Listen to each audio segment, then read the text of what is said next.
Hello and welcome to Dialogue. I'm Yang Rui in Beijing.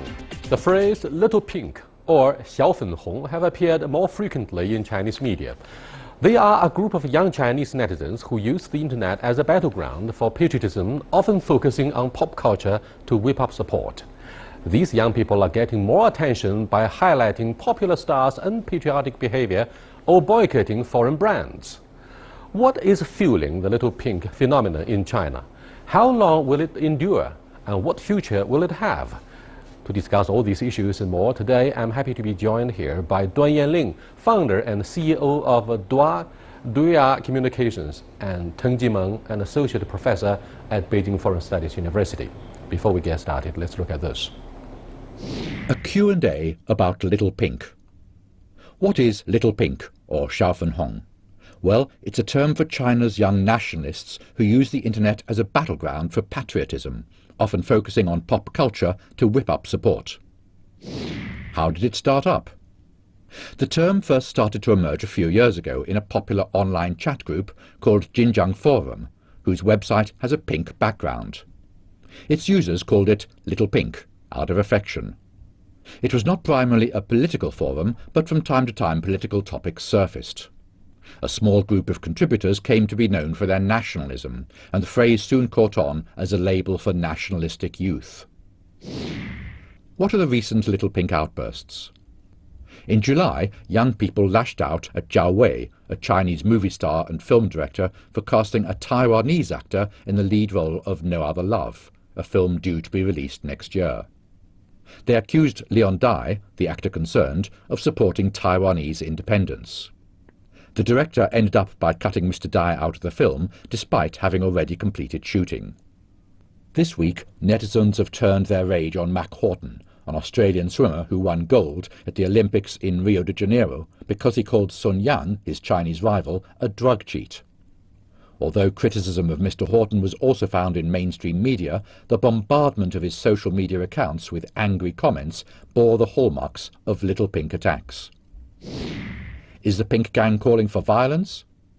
No. Instead, there's a streak of humour in the movement. Often members just post silly pictures, like these.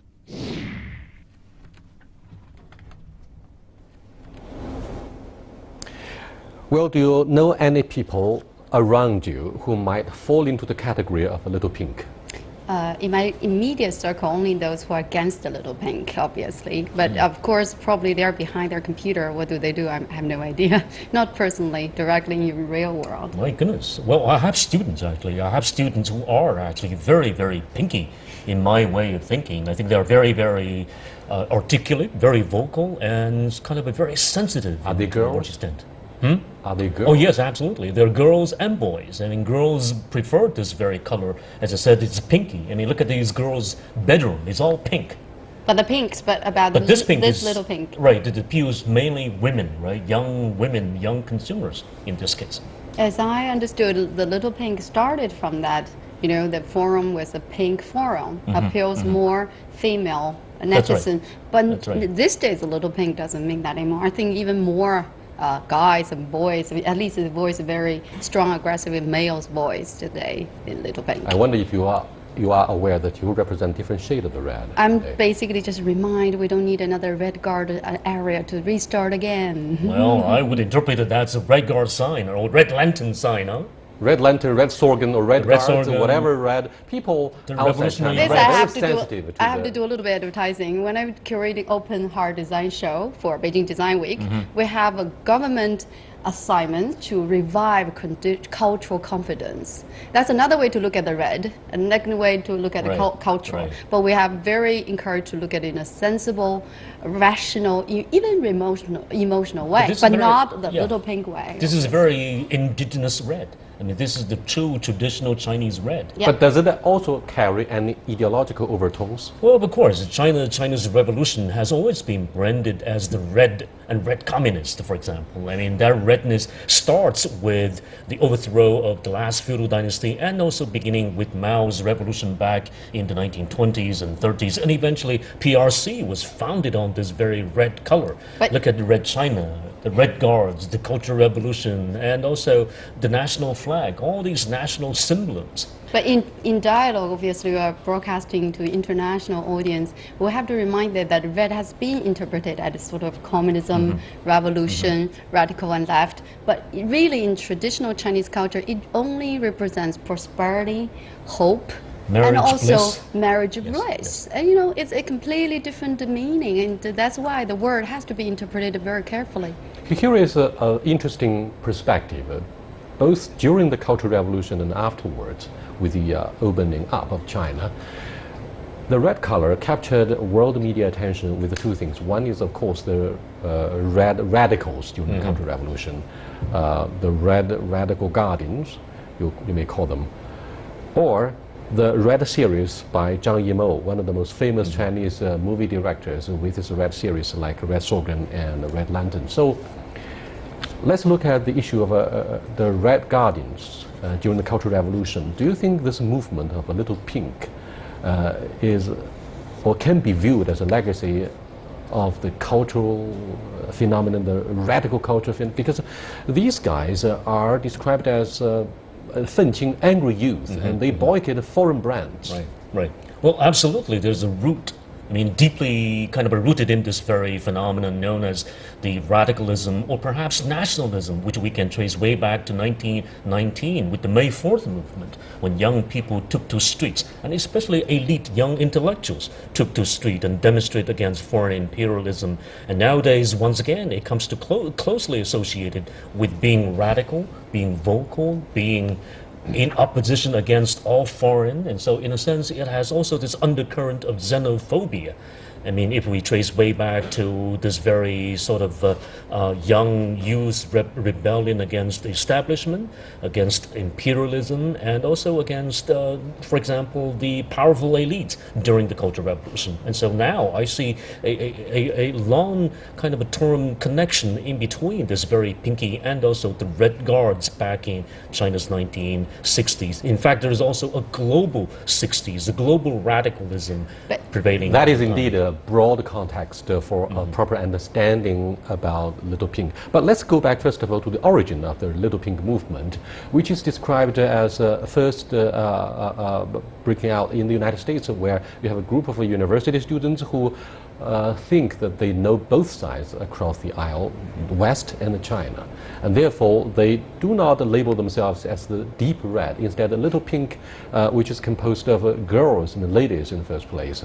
Now, what do you think of implications of such origins? I guess first of all, it's very dangerous to label someone as little pink. I'm not sure if someone even doing certain actions and voicing certain opinions would like to be labeled as pink, little pink. But one thing we always, we jokingly talk about in Europe, when you are young, you are, if you're not red, you don't have a heart. When you're older, like us, even though blue, you don't have a brain. No, you look very young. You look very charming. Yes, very mature and useful. But the little pinky, I think the movement has a little back origin about red guard, kind of you call it history. That's something we really should raise a red flag, red alarm. Really something we need to look at it very critically. But interesting about internet is it spreads much faster and more powerful than the dazibao, the big poster during the Cultural Revolution. So the damage and destruction cannot be overlooked. That's something I want to raise first. Then, of Due course, to the rise of the internet and exactly. the use of digital technology, the little pink seem ready to fly into cyber rage at the slightest provocation. Is that because people think they are anonymous on the internet, Jimeng? Well, they are not. I mean, to my knowledge, the first sign of this very little pinky can be traced back to 2008 with a young Fudan University student, philosophy student actually, who made his video clip called 2008 China Stand Up. And in that video, he proudly claimed that they are the vanguard of this young generation in defense of China's sovereignty and prosperity against Western sort of a liberal democracy and other ideas. And so in this sense, I think they have a name, they give themselves a name. They're very visible, and by using the internet, they can be very, very vocal and fast spreading their ideas. I mean, once again, I mean, I think Duanling was correct in pointing out the Red Guards were slow in terms of spreading their ideas with big character posters because there's no internet. But then the Red Guards movement was basically a movement started from the above down to the below. And now the little pinkies and even angry youth starts from very humble roots and very old-fashioned values associated with traditional China.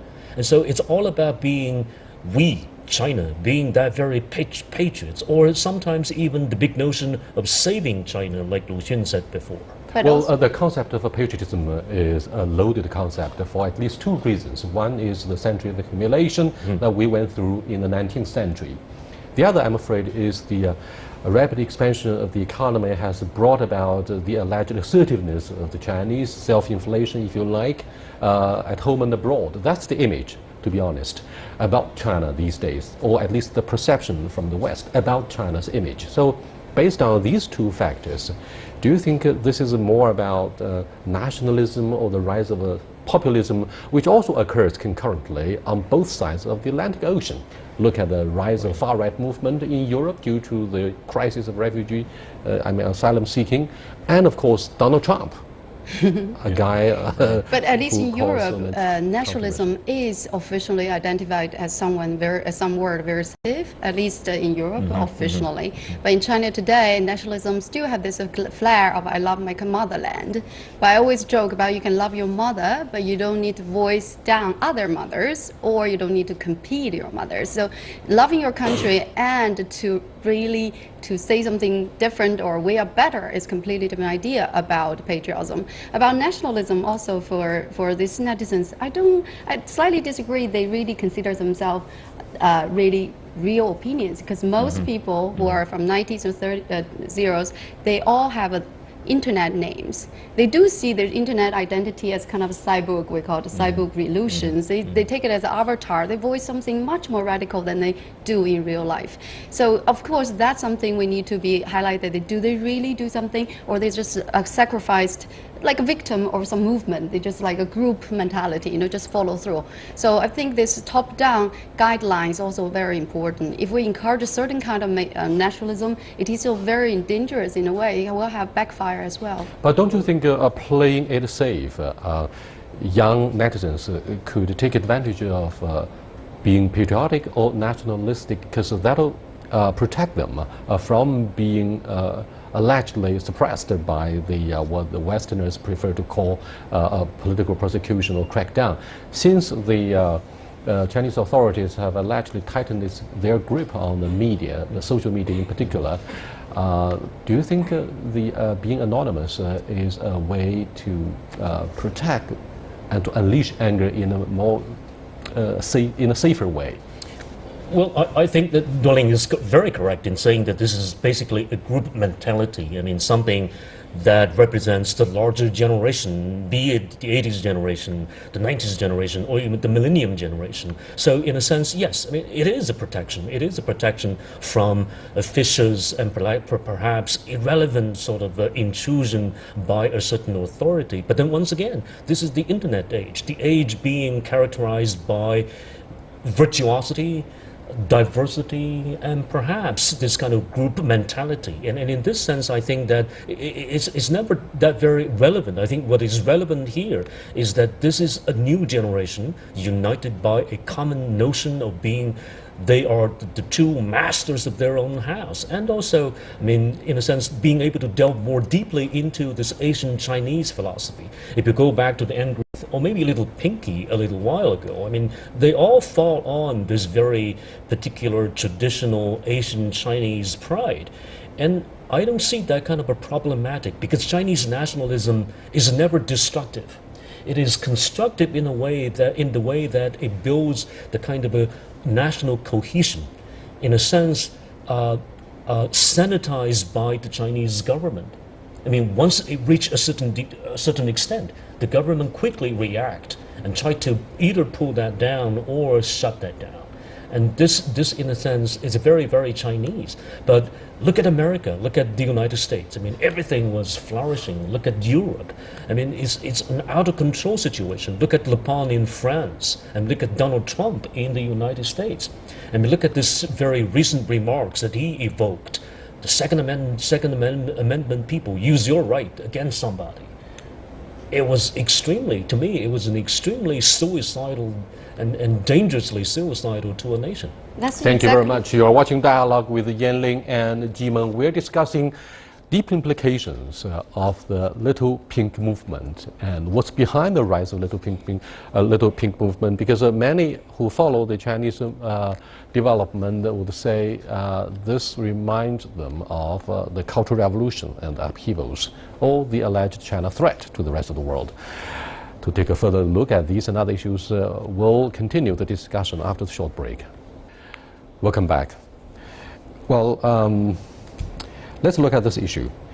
Now, an article in the latest edition of the British Economist magazine says that plenty of people still worry that beneath the giggles lies a more disturbing undercurrent, that at some point the little pink might blaze into a harsher shade of red.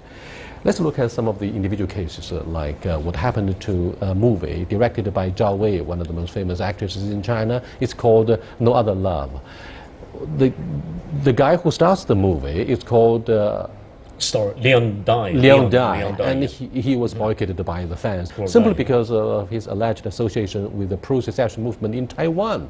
And therefore, despite all the expenditure and budget on the shooting, the Zhao Wei got to do it again, all over again. That's way expensive and far beyond the budget. So what do you think of this, the impact of this movie?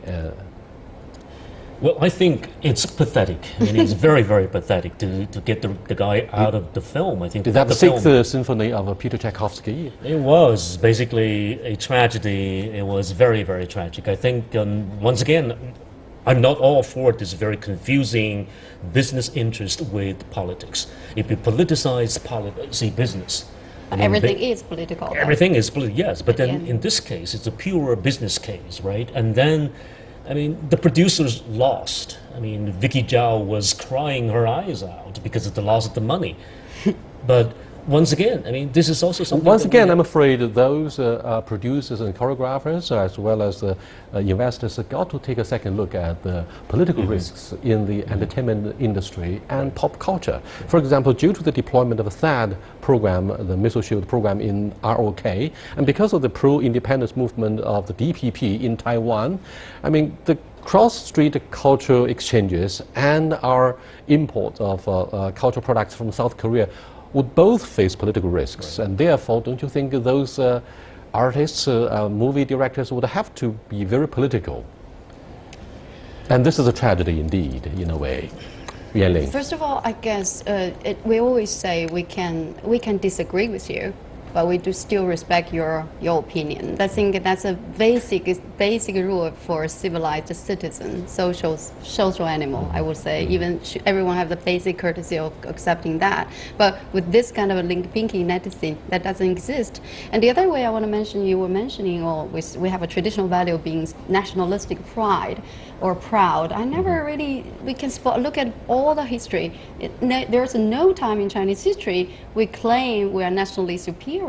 We only claim that treat people as you want to be treated. Humility is number one. Virtue is number one. That's the merit of Chinese nationalism. We never claim that we are superior. Yeah. I mean, that's the beauty about Chinese nationalism. I think the whole thing about Chinese nationalism is a natural response to the victimization of China since 1840s, the first Opium War and the second Opium War. And do you therefore view the rise of populism as a strong response, if not a rebound, against the 1 century of humiliation? And well, absolutely. I think that China, perhaps, it is a little bit pathetic because we can never turn over to a new page. So this is an issue of victimhood shared by millions of young netizens today. Do they have a clear memory about the history?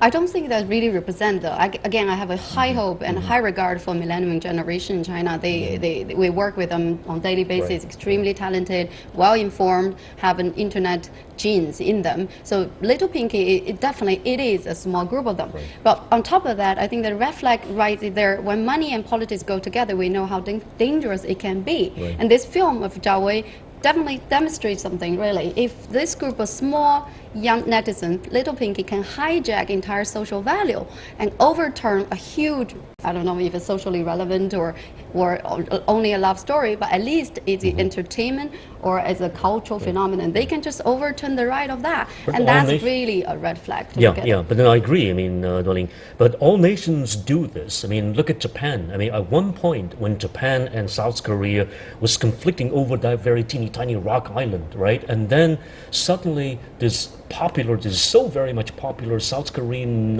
TV drama was pulled off from TV because of the Japanese government opposition to the South Koreans' opposition on that very piece of island. And so nations would hijack by this very popular sentiment, and foreign policy especially can be easily hijacked by this very populist, nationalist mood. And so Japan does this, China does this, South Korea does this. I mean, it's no strange to nations involved in this very conflict. But I think it is correct to remain sober-minded. I mean, in the long run, I mean, we have to divide the business interest from political interest and political Perhaps it's a little bit risky to characterize the response from young netizens as being politicized.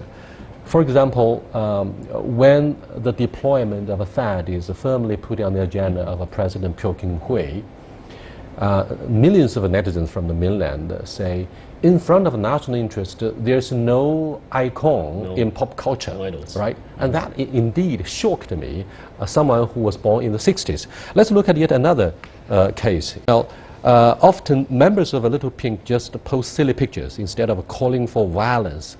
For example, some Taiwanese look down upon mainland Chinese for being poor and unable to afford good food. So they flood the Taiwanese, I mean, these Little Pinky netizens flood the Taiwanese websites with the photos of the mainland delicacies. How do you view this kind of a humor? Or if you can call it humor. It is a very interesting humor. I do say that they have an attitude, and that attitude sometimes shocks me by posting pictures of 饺子 or maybe 茶叶蛋, I mean, the tea eggs. It can be very childishly simplistic. I think that China needs not to show off that part of the strength, the national strength. I think China should be more tolerant. The mainland should be more, in a sense, kind of a generous and arm opening to the Taiwanese and different opinions, perhaps. I think that we basically, as a civilized nation, as the old saying says, we disagree to disagree. I mean, basically. I only see that probably just the language they use, and also shows how much sophistication or really in the level of understanding they are. They just really it's very transparent. Yeah, to food me. and the beautiful cuisine is a kind of universal language that can transcend the traditional boundaries of a nation state or even demarcation of ideologies. Therefore, what characterizes the behavior of the new generation of the netizen population, I'm afraid, is the apolitical language, the use of such symbols in their communication with different ethnic groups. What about this? Earlier this year, some KFC outlets in China were the target of patriotic protesters. Some people criticized the Chinese government for tolerating nationalism. As a result, the whole of China is losing its rationality. I mean, these young protesters, on the one hand, use the iPhone, smartphones. On the other hand, they boycotted the food from KFC. I guess that's really two completely different cases. The first one, there's someone using some cute images, emojis to voice their opinions, even though they have intention to really trash them. Okay, that's still a voice your opinion, and that's not illegal. But the second case is if you are really rally for violence, I think that's really go over the border of voicing your opinion. So I guess that's a completely two different cases in that sense. So anything for violence and for public property, we always have a joke. If you want to wreck your car because you bought a Japanese car and you're against it, wreck your own. Then I can see you're patriotic. But if you wreck others, that's a pure violence. And that's against their... And very selfish. Exactly. Against their behavior, that's all. Yeah. But yeah, the KFC seems to be quite an interesting case at point. I think the people involved, as I examined that very case, I found that most of these people I mean, in that sense, it happened in a small town city, a city in Henan province, and the people involved were villagers. In a sense, you can see that these people are very much kind of grassroots level, poorly educated, very humble roots, and also, in a sense, very erratically, I mean, sometimes absorb themselves to these kind of an militaristic side of the news. I mean, one guy even confessed that he watched many of these military news about war games, very deeply involved in war games and stuff like that. But then on the other side, I see some little pinkies and even angry youth are very kind of intellectually sophisticated. As I mentioned, the angry youth based in Fudan University, they read Leon Strauss. I mean, they read Harvey Mansfield, the last kind of conservative scholars based in Harvard University. And so I see a divide. But even they are highly intellectual doesn't mean they're studying in Fudan University, they're so politically literate. That's what I found in China. Because generation by generation, we have learned to be politically not interested. So in that sense, then when they voice opinion, they learn it seems easily to be rather radical, and there's not a balanced view on that because there's not very few debate around that topic. So Yanling Jima, let's look at the last issue before we wrap up this very interesting discussion about the Little Pinky movement. Why have Little Pink outbursts been getting more frequent and more influential? For example, they got the backing from the Communist Youth League. This is the official website of this Youth League, which itself is facing deep reform, offers very official support for their anger and protest in some cases. Very quickly, Jimeng. Yeah, once again, I see a political kind of flare point. I think this is once again a government or an authority trying to make use of a particular issue and try to, in a sense, build this very national cohesion, the sense of being, we are one nation. I mean, Taiwan, absolutely. That issue involves separatist sentiment in that particular case. And while on the mainland, then we have to react, we have to respond. And perhaps this is the right authority in place because it is a youth league. And by using this authority, I mean, Youth League was appealing. I mean, it was very much appealing to young netizens in this very regard. And so, Yanling, very quickly, don't you think some of the overseas observers who follow this movement of Little Pink may point out, look, the activists of the Little Pink movement may deliberately choose to keep a distance from ideology or organizations such as the Communist Youth League. But their behavior and movement may have been held hostage by politics against their popular will. It's just my personal opinion. I think we have to remember that perception is determined by information we collect, especially internet age, and is a curated. How we curate information will determine our new generation's opinions about everything. So if we give them a more open, more general information, they will make more rational and better choices and judgment. I hope so. Thank you very much. With that, we come to the end of this edition of Dialogue, talking about the Little Pink movement. I'll see you next time. Goodbye.